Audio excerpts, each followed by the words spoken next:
நேயர்களின் வருமான வரி தொடர்பான சந்தேகங்களுக்கு இந்த பகுதியில் விளக்கம் தரப்பட்டு வருகிறது. நிறைய நேயர்கள் வருமான வரி தொடர்பான கேள்விகளை அனுப்பி வருகிறார்கள்.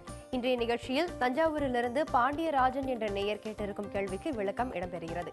அதற்கு பதிலளிக்க நமது தொலைபேசி தொடர்பில் முதலீட்டு ஆலோசகர் கிருஷ்ணதாசன் இணைந்துள்ளார். அவருடன் இப்போது பேசுவோம்.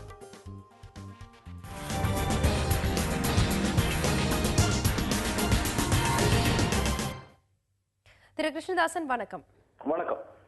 இப்போ பணியிலிருந்து ஓய்வு பெற்று விட்டதாக கூறியுள்ள நமது நேயர் பாண்டியராஜன், ஓய்வு பெறும்போது கிடைத்த பணத்தில் வங்கியில் செய்த டெபாசிட் மூலம் வருடத்திற்கு 18,000 ரூபாய் வட்டி கிடைப்பதாக சொல்லியிருக்காரு.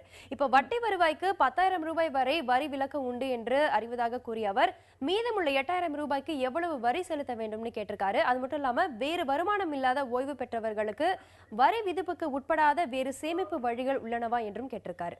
அவருக்கு நீங்க சொல்லும் பதில் என்ன? இவரை பொறுத்தவரைக்கும் பணியிலிருந்து ஓய்வு பெற்றிருக்காரு. ஆனா வயது 65 வயதுக்கு மிகுதியாக இருந்ததுன்னா ரெண்டு ரூல்ஸ் இருக்கு. அவங்க வந்து 15Hங்கிற ஃபார்ம் சப்மிட் பண்ணலாம். அதாவது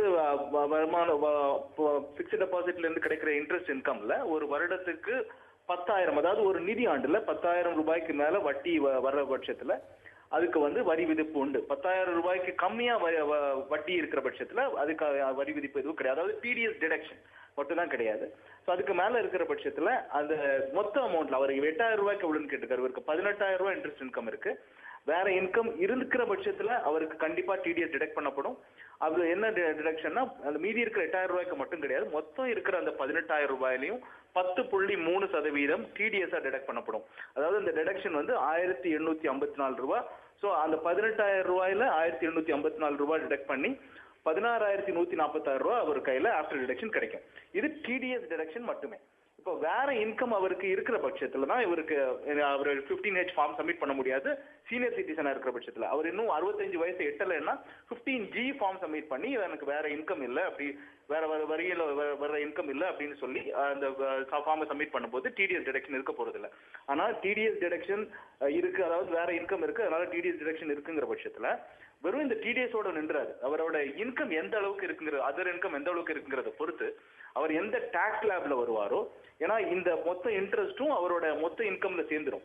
அவர் இன்கம் அண்ட் சோர்சஸ்ங்கிற படி சேர்த்து அந்த அதர் இன்கமோட சேர்த்து அந்த மொத்த வருவாயில இந்த வட்டி வருவாயும் சேர்த்து வர இதுல என்ன டாக்ஸ் லேப்ல வராரோ, 30% இருந்தா 30%, 20% இருந்தா 20%, அதுக்கேற்ற மாதிரி அந்த மொத்த இந்த இன்ட்ரெஸ்ட் இன்கமுக்கும் அவர்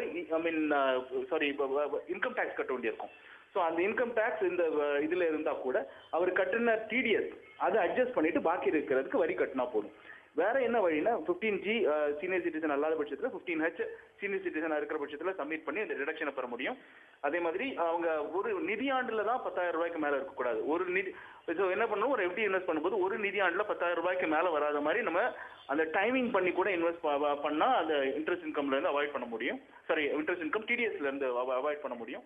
இதை தவிர அவங்க வேற என்ன வழி இருக்குன்னா, இப்போ மியூச்சுவல் ஃபண்டோட இன்கம் ஃபண்ட்ஸ் எல்லாம் FMPல இன்வெஸ்ட் பண்ணும்போது அவங்களுக்கு 1 இயருக்கு மேல இன்வெஸ்ட் பண்ற பட்சத்துல அவங்களுக்கு லாங் டேர்ம் கேபிட்டல் கெயின்ஸா 10%, அதாவது வருவாயில 10% மட்டுமே அவங்களுக்கு லாங் டேர்ம் கேபிட்டல் கெயின்ஸா கட்டினா போதும்.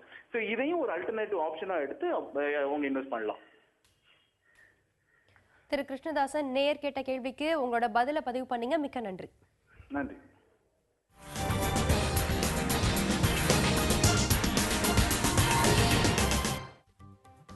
சிக்கனம் சேமிப்பு செல்வம் நிகழ்ச்சியில் உங்கள் பங்கேற்பையும் புதிய தலைமுறை வரவேற்கிறது. தினசரி வாழ்வில் நீங்களோ மற்றவர்களோ கடைபிடிக்கும் சிக்கன முறைகளை, வித்தியாசமான சேமிப்பு முறைகளை நீங்கள் எங்களுடன் பகிர்ந்து கொள்ளலாம். சிக்கனம் சேமிப்பு மற்றும் முதலீடு தொடர்பாக உங்களுக்கு ஏற்படும் சந்தேகங்களையும் எங்களுக்கு எழுதலாம். உங்களது பெயர், தொலைபேசி எண், முகவரி உள்ளிட்ட தகவல்களுடன் sss@newgenmedia.in என்ற இமெயில் முகவரியில் புதிய தலைமுறைக்கு எழுதுங்கள். இந்த நிகழ்ச்சி குறித்த உங்கள் கருத்துக்களையும் எழுத தவறாதீர்கள். மேலும் பல புதிய தகவல்களுடன் சிக்கனம் சேமிப்பு செல்வம் நிகழ்ச்சியில் மீண்டும் நாளை காலை உங்களை சந்திக்கிறோம். மேலும் பல அண்மை செய்திகளுக்கு தொடர்ந்து இணைந்திருங்கள் புதிய தலைமுறையோடு.